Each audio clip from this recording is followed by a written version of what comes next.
Hello friends, कैसे हो। आजकल हम लाइट के बारे में पढ़ रहे हैं। तो पिछले लेक्चर में हमने जाना कि समतल दर्पण के द्वारा प्रतिबिंब कैसे बनाया जाता है। तो आज का हमारा नेक्स्ट टॉपिक है कि गोलीय दर्पण किसे कहते हैं। तो स्टार्ट करते हैं। गोलीय दर्पण कांच के खोखले गोले का काटा गया वह भाग होता है जिसके एक भाग पर पॉलिश होती है और दूसरे भाग से क्या होता है, प्रकाश का परावर्तन होता है। तो इसे हम गोलीय दर्पण कहते हैं। समझते हैं पूरी बात। गोलीय दर्पण गेंद की तरह एक खोखला गोला होता है। किसका होता है? गेंद की तरह कांच का एक खोखला गोला होता है जिसमें क्या होता है कि कलई पुती होती है। क्या होता है? कलई, यानी कि पॉलिश जो है वो लगी होती है। ठीक है। अब क्या होता है कि इसमें से हम इस तरह से पार्ट काट लेते हैं। ठीक है, ध्यान समझना है। इसमें हम इस तरह से पार्ट काट लेते हैं तो जो हमें पार्ट प्राप्त होते हैं, यानी कि जो हमें भाग प्राप्त होते हैं, देखो जी हमें भाग प्राप्त हुआ है तो इस तरह के जी क्या होते हैं, देखो इस तरह के गोलीय दर्पण होते हैं। क्या होते हैं? देखो गोलीय दर्पण, यानी कि जो गोलीय दर्पण होते हैं वो कांच के एक खोखले गोले में से काटे जाते हैं। ठीक है। अब एक बात आती है कि इनके एक भाग पर पॉलिश होती है और दूसरे भाग से क्या होता है, प्रकाश का परावर्तन होता है। तो इतनी बात हम पूरी समझते हैं। तो इससे पहले हमें समझना है कि गोलीय दर्पण कितने प्रकार के होते हैं। देखो गोलीय दर्पण दो प्रकार के होते हैं। कौन कौन से? फर्स्ट होता है अवतल दर्पण, सेकंड होता है उत्तल दर्पण। ठीक है। अब पूरी बात हम समझते हैं। देखो पहले समझते हैं कि अवतल दर्पण क्या होता है। खोखले गोले का काटा गया वह भाग जिसका परावर्तक पृष्ठ गोले के केंद्र की ओर वक्रित होता है अवतल दर्पण कहलाता है। ठीक है। अब समझना है हमें पूरी बात। इसमें क्या होता है कि देखो जी हमारा अवतल दर्पण बना है। ठीक, ध्यान से देखेंगे। ये हमारा अवतल दर्पण बना है जिसका ए वाला क्या है, ए वाला भाग हमारा पिछला भाग बोला जाता है। कौन सा? ए वाला जो भाग है वो हमारा पिछला भाग बोला जाता है। और जे वाला जो भाग है वो हमारा कौन सा भाग बोला जाता है? सामने वाला भाग बोला जाता है। ठीक है। तो इसके क्या होता है, देखो इसके पिछले भाग पर पॉलिश होती है। क्या होता है? देखो यानी कि अवतल दर्पण के पिछले भाग पर क्या होती है? पॉलिश होती है। और जो सामने वाला भाग होता है उसे हम क्या कहते हैं? उसे हम परावर्तक पृष्ठ कहते हैं। क्या कहते हैं? परावर्तक पृष्ठ। अब इसमें क्या है, देखो हमने पहले पढ़ा था कि ऐसा दर्पण जिसके एक भाग पर पॉलिश होती है और दूसरे भाग से प्रकाश का परावर्तन होता है। देखो इसमें देखो एक भाग पर पॉलिश है एंड दूसरा भाग हमारा कैसा है? देखो दूसरा भाग हमारा परावर्तक पृष्ठ है। परावर्तक पृष्ठ का मतलब होता है ऐसा पृष्ठ जिस पर प्रकाश की किरणें डाली जाती हैं। ऐसा पृष्ठ जिस पर प्रकाश की किरणें डाली जाती हैं और उनका परावर्तन होता है। तो ऐसे पृष्ठ को हम परावर्तक पृष्ठ बोलते हैं। ठीक है, इतनी बात हम समझ गए। इसके बाद क्या है कि हमने देखो पढ़ा है कि ऐसा दर्पण जिसका जो परावर्तक पृष्ठ होता है वो गोले के केंद्र की ओर वक्रित होता है। अब हमें पूरी बात समझना है। देखो यह है हमारा अवतल दर्पण। इसे अगर हम पूरा करेंगे, यानी कि पूरा हम ड्रॉ करेंगे तो हमें एक गोला प्राप्त होगा। क्या होगा? देखो गोला जो है प्राप्त होगा। देखो नहीं होगा तो दो गोला प्राप्त होगा तो इस गोले का एक केंद्र होगा। देखो नहीं होगा, इस गोले का एक केंद्र होगा। तो गोले का केंद्र होता है कहाँ पर? देखो गोले का केंद्र जो है जिसे हम सेंटर कहते हैं, बिल्कुल मध्य में होता है। ठीक है। तो देखो इसका जो परावर्तक पृष्ठ है, अब ध्यान से देखेंगे, इसका जो परावर्तक पृष्ठ है वो कहाँ की ओर है? देखो वो गोले के केंद्र की ओर है। देखो है कि नहीं? इसका जो परावर्तक पृष्ठ है, देखो ये है इसका परावर्तक पृष्ठ और कहाँ पर है? देखो गोले की केंद्र की ओर। तो ऐसा दर्पण जो होता है वो हमारा कौन सा होता है? अवतल दर्पण होता है। फिर से देखेंगे, ये वाला हमारा कौन सा भाग है? देखो ये वाला भाग हमारा पॉलिश किया हुआ भाग है। और ये वाला भाग कौन सा है? देखो ये वाला भाग हमारा परावर्तक पृष्ठ है जिस पर प्रकाश की किरणें डाली जाती हैं और उनका परावर्तन होता है। और इस अगर हम दर्पण को पूरा अगर फुल करेंगे तो हमें एक गोला देखो प्राप्त होगा। नहीं होगा? हमें एक गोला प्राप्त होगा। तो इस गोले का एक देखो केंद्र भी होगा। नहीं होगा? बिल्कुल होगा। इस गोले का एक केंद्र भी होगा। तो हमने पढ़ा है कि जिसका जो परावर्तक पृष्ठ है वो गोले के केंद्र की ओर होता है। तो ऐसा दर्पण हमारा कौन सा होता है? देखो अवतल दर्पण होता है। ठीक है, हम पूरी बात समझ गए होंगे। ठीक, दूसरा हमारा कौन सा है? दूसरा हमारा है उत्तल दर्पण। इसमें क्या होता है? इसमें हमारा जो परावर्तक पृष्ठ होता है वो गोले के केंद्र की ओर नहीं होता है। कहाँ की ओर होता है? देखो बाहर की ओर होता है। ठीक है, समझते हैं पूरी बात। जी हमारा सामने उत्तल दर्पण बना हुआ है। इसे अगर हम पूरा करेंगे तो किस तरफ देखो पूरा होगा? देखो इस तरफ पूरा होगा। देखो नहीं होगा? तो यहाँ पर देखो इसका गोले का केंद्र होगा। नहीं होगा? बिल्कुल होगा। यहाँ पर इसका जो है गोले का केंद्र होगा। लेकिन इसका जो परावर्तक पृष्ठ है वो कहाँ पर होता है? देखो परावर्तक पृष्ठ है वो गोले के केंद्र की ओर ना होकर, यानी कि गोले के केंद्र की ओर ना होकर कहाँ पर होता है, देखो बाहर की ओर होता है।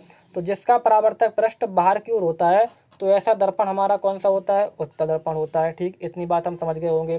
दर्पण से संबंधित कुछ मुख्य परिभाषाएं होती हैं, उन्हें हमें पढ़ना है। ठीक, तो पहली परिभाषा कौन सी होती है, पहली परिभाषा होती है कि दर्पण का ध्रुव किसे कहते हैं। दर्पण का ध्रुव किसे कहते हैं, तो ध्यान से सुनेंगे और समझेंगे।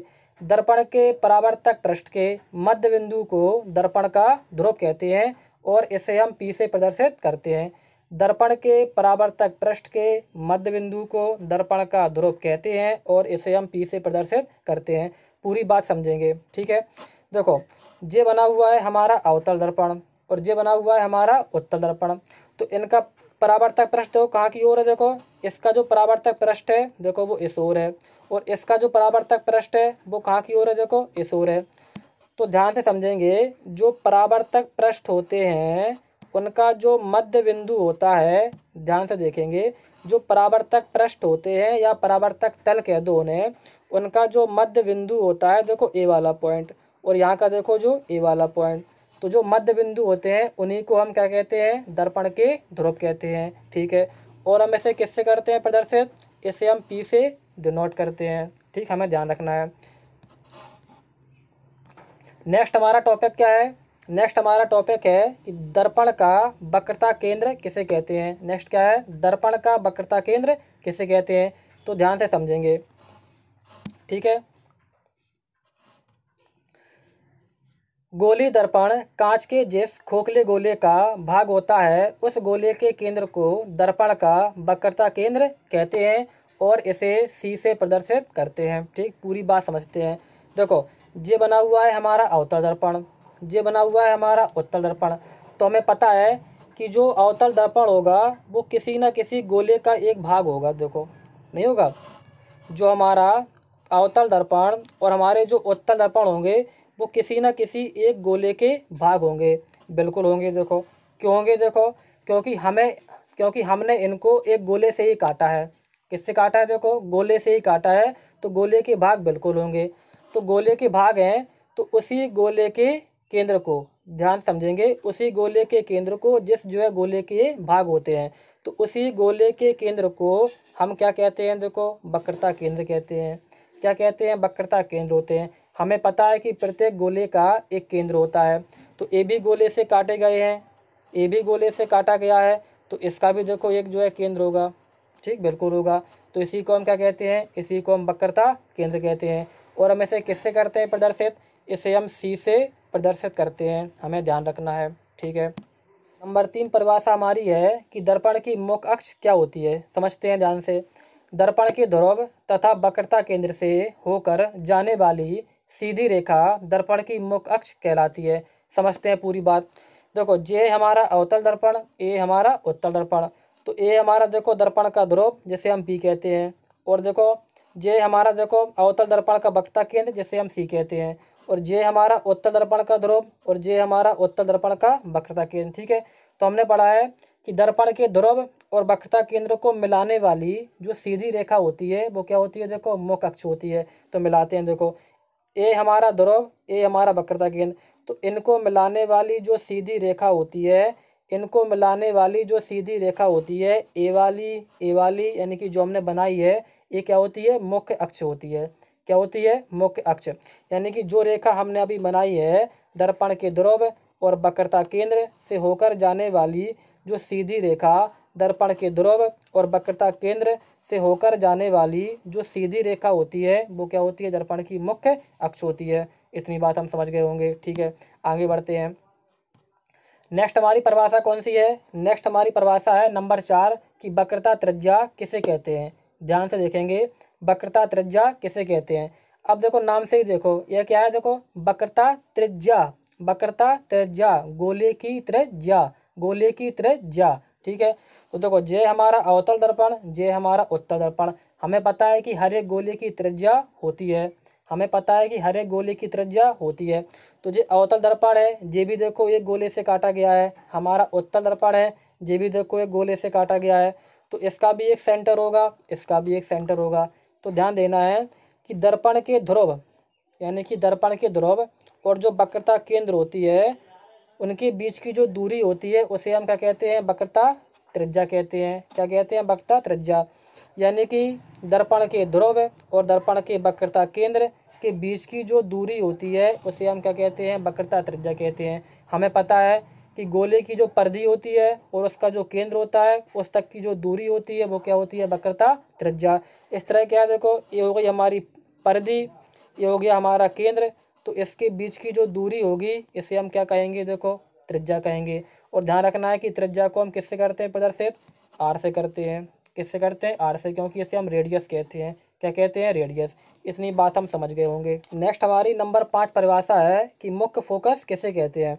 इसे हम सही कर लेंगे। यहाँ पर लिखा हुआ है मुख्य अक्ष।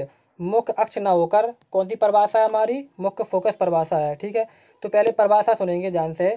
मुख्य अक्ष के समांतर चलने वाली प्रकाश की किरणें दर्पण से परावर्तन के बाद जिस बिंदु पर, यानी कि मुख्य अक्ष के जिस बिंदु पर या तो वास्तविकता में मिल जाती हैं या मिलती हुई प्रतीत होती हैं, तो उस बिंदु को हम क्या कहते हैं, मुख्य फोकस कहते हैं। ठीक है, और इसे हम कैपिटल एफ से प्रदर्शित करते हैं।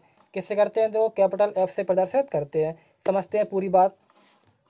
देखो ये हमारा, देखो अवतल दर्पण और ये हमारा उत्तल दर्पण है।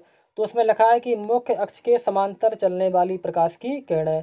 समांतर प्रकाश की किरणें कैसी होती हैं, कि ऐसी किरणें हैं जिनके बीच की दूरी हमेशा कैसी रहे, देखो समान रहे। ठीक, तो देखो ये हमारी, देखो मुख्य अक्ष, ध्यान से देखेंगे, ये हमारी देखो अवतल दर्पण की मुख्य अक्ष और ये हमारी देखो उत्तल दर्पण की मुख्य अक्ष। इसके समांतर चलने वाली प्रकाश की किरणें, तो हमने देखो समांतर प्रकाश की किरणें चला दी, अवतल में चला दी। अब देखो हम जो है उत्तल में चला रहे हैं, तो हमने उत्तल में भी चला दी। ठीक है, उसमें लिखा है कि दर्पण से परावर्तन के बाद अब चलेंगी तो उनका देखो परावर्तन होगा, बिल्कुल होगा। चलेंगी तो उनका परावर्तन होगा, बिल्कुल होगा। तो परावर्तन के बाद जिस बिंदु पर वास्तविकता में मिल जाती हैं, जिस बिंदु पर वास्तविकता में मिल जाती हैं, वास्तविकता में कहाँ पर मिलती हैं, देखो अवतल दर्पण में। कहाँ पर, अवतल दर्पण में। और मिलती हुई कहाँ प्रतीत होती हैं, मिलती हुई प्रतीत होती हैं हमें उत्तल दर्पण में। कहाँ पर, देखो उत्तल दर्पण में। तो जिस बिंदु पर या तो जो है वास्तविकता में मिल जाए या जो है मिलती हुई प्रतीत हो, तो उस बिंदु को हम क्या कहते हैं, देखो उस बिंदु को हम कहते हैं मुख्य फोकस। क्या कहते हैं, मुख्य फोकस। और इसे हम किससे करते हैं प्रदर्शित, इसे हम कैपिटल एफ से प्रदर्शित करते हैं। इतनी बात हम समझ गए होंगे। ठीक, अब नेक्स्ट हम पढ़ते हैं। नेक्स्ट हमारी क्या है, देखो नेक्स्ट हमारी नंबर 6 परिभाषा है कि फोकस दूरी किसे कहते हैं। फोकस दूरी किसे कहते हैं, तो पता है दूरी है, कहाँ तक की दूरी है, देखो फोकस तक की दूरी।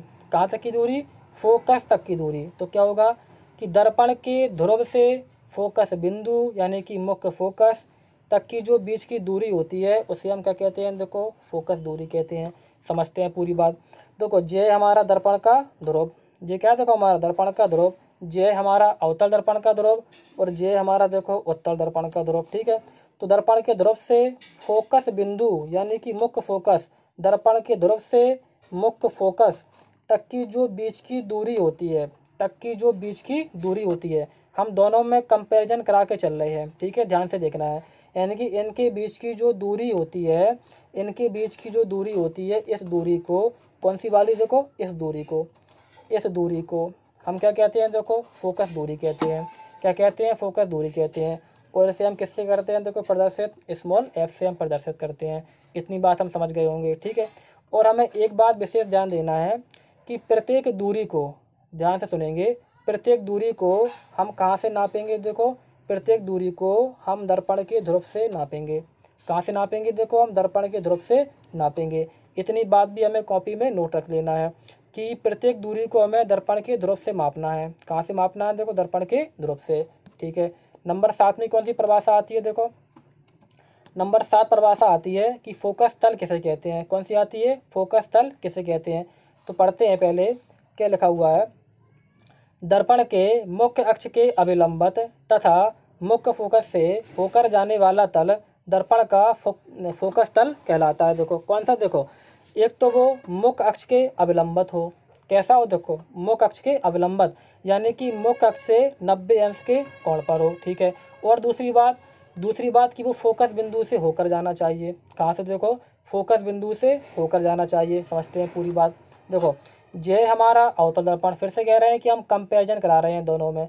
जे हमारा देखो अवतल दर्पण, जे हमारा उत्तल दर्पण। तो उसमें कहा गया है कि मुख्य अक्ष के अभिलंबत, जे हमारा देखो मुख्य अक्ष, जे हमारा मुख्य अक्ष, तो इसके कैसा होना चाहिए देखो अभिलंबत, यानी कि 90 अंश के कोण पर। इसके कैसा होना चाहिए देखो अभिलंबत, यानी कि 90 अंश के कोण पर। साथ में कहाँ से होकर जाना चाहिए, साथ में फोकस से होकर जाना चाहिए। कहाँ से, एफ से, यानी कि फोकस से होकर जाना चाहिए। तो ऐसा जो तल होगा वो हमारा कौन सा तल होगा, फोकस तल होगा। तो देखो मुख्य अक्ष के देखो लंबत है, मुख्य अक्ष के लंबत है, और कहाँ से होकर जा रहा है देखो फोकस से होकर जा रहा है, फोकस से होकर जा रहा है। तो ये वाला जो तल बना हुआ है, जो लाइन बनी है ऐसी वाली, जो ऐसी वाली ये लाइन बनी है, इसको हम क्या कहते हैं देखो, इसको हम कहते हैं फोकस तल। क्या कहते हैं, फोकस तल। समझ गए होंगे पूरी बात। आगे बढ़ते हैं, ठीक है। नेक्स्ट परिभाषा कौन सी आती है, नंबर 8 परिभाषा और लास्ट परिभाषा, ठीक। कौन सी आती है कि दर्पण का द्वारक क्या होता है, दर्पण का द्वारक क्या होता है। पढ़ते हैं पहले। दर्पण के परावर्तक तल के व्यास को, दर्पण के परावर्तक तल के व्यास को दर्पण का द्वारक कहते हैं, ठीक है। समझते हैं पूरी बात। देखो जे हमारा उत्तल दर्पण, इसमें उल्टे रखे हुए हैं लेकिन समझ लेना है हमें। जी हमारा कौन सा है देखो उत्तल दर्पण, जी हमारा कौन सा है देखो अवतल दर्पण, ठीक है। तो उसमें कहा गया है कि परावर्तक तल के व्यास को, हमें पता है कि प्रत्येक गोले का एक व्यास होता है। क्या होता है देखो, प्रत्येक गोले का एक व्यास होता है। कैसा होता है देखो, जी हमारा गोला है तो हमारी पूरी देखो जी, यानी कि पूरी हमारी वो वक्रता केंद्र से, यानी कि केंद्र से होकर जाना चाहिए, और हमारी पूरी दोनों साइड टच करना चाहिए। तो ऐसी हमारी जो होता है उसे हम कहते हैं देखो व्यास कहते हैं। क्या कहते हैं देखो हम, व्यास। तो हमें क्या करना है कि देखो परावर्तक तल के व्यास को, जे हमारा उत्तल दर्पण और जे हमारा देखो अवतल दर्पण। तो उसमें कहा गया है कि व्यास क्या होता है देखो, जे हमारा परावर्तक तल उत्तल का, ठीक, और जे देखो हमारा अवतल का परावर्तक तल, ठीक। उसमें कहा गया है व्यास को, तो व्यास क्या होगा देखो, जे होगा, देखो ध्यान से देखना है। व्यास क्या होगा देखो, जे चीज़, व्यास क्या होगी देखो, जे चीज़। तो इसी व्यास को हम क्या कहते हैं देखो, इसी व्यास को हम दर्पण का द्वारक कहते हैं। क्या कहते हैं देखो, दर्पण का द्वारक कहते हैं। फिर से देखेंगे, दर्पण के परावर्तक तल के व्यास को दर्पण का द्वारक कहते हैं। देखो जे हमारा उत्तल दर्पण, जे हमारा देखो अवतल दर्पण। तो उसमें कहा गया परावर्तक तल, तो उत्तल का परावर्तक तल देखो जे है, अवतल का परावर्तक तल देखो जे है। इसके व्यास को, तो व्यास क्या होती है देखो, ये पूरी चीज़, यानी कि इस बिंदु से लेके पूरी इस बिंदु तक, इस बिंदु से लेके पूरा इस बिंदु तक। तो ये पूरी चीज़ जो होती है वो हमारा क्या होता है देखो, व्यास होता है देखो ये चीज़। तो इसी को हम क्या कहते हैं, इसी को हम कहते हैं कि दर्पण का द्वारक। क्या कहते हैं, दर्पण का द्वारक। तो इतनी पूरी बात हम समझ गए होंगे, ठीक है। तो आज के लिए इतना ही। अगर वीडियो अच्छा लगा हो तो लाइक करें, शेयर करें और सब्सक्राइब करें। Thank you.